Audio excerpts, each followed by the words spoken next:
Lobby group AfriForum has accused the SABC of gross censorship after the public broadcaster refused to air its advert opposing the Kill the Boer chant. In a statement, the group says that the public broadcaster firmly positioned itself behind EFF leader Julius Malema, who recently sang the song at his party's 10th anniversary celebrations. Let's talk more then about this advert with media law specialist Avani Singh. Avani, a very good evening to you. Grateful for your time. So, is the decision by the SABC to pull the advert censorship, as AfriForum claims? So I think there's a couple of things that go into this. The first is we're a little bit scant on the detail in terms of the reasons that the SABC has given. But from the two reasons that appear to have come out, the one being that the sub judice rule has been breached, and the other being that they would have had to give the EFF a right of reply.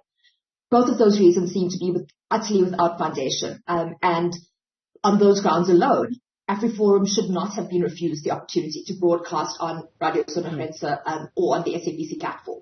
Could it be argued that because this ad was going to go out, as I understand it from the City Press, a report on Radio Sonofrense, which is an Afrikaans radio station, where one can assume that among the audience would have been Afrikaans farmers who we know are already anxious, they say, as a result of the singing of this song, that this, if it had aired the ad, it would have been irresponsible, perhaps, to have aired an advert that may have been inflammatory.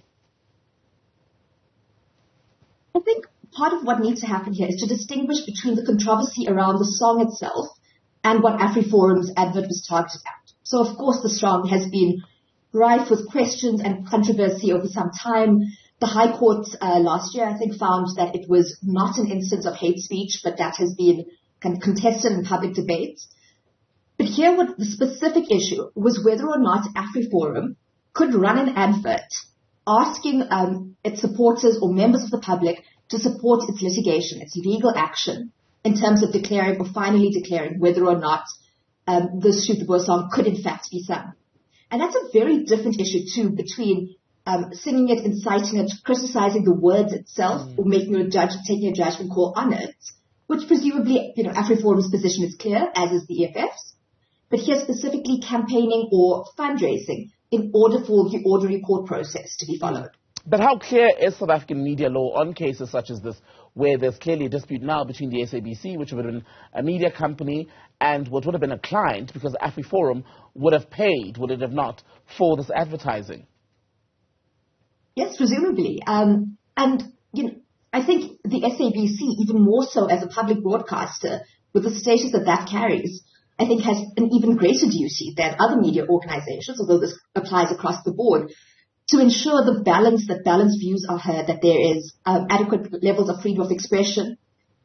And in terms of advertising, that is not the same rules as would be the case in journalism, where the strict ethical requirements apply. Advertising by its very nature is to sell an idea or a product, and is not necessarily ascribed to the broadcaster itself.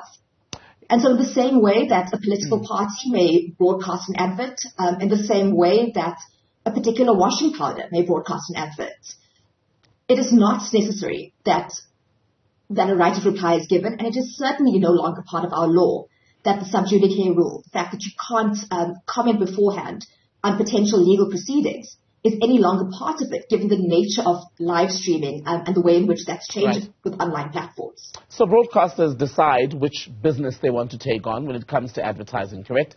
And I wonder if the SABC would not have avoided all of this drama and potential legal action by just from the beginning not taking this on, because as I understand it, this ad this was business that was already taken on board, but a decision was made down the line to then say, well, hang on a minute, we're going back on the agreement to air the advert. Why not say no flat out from the beginning?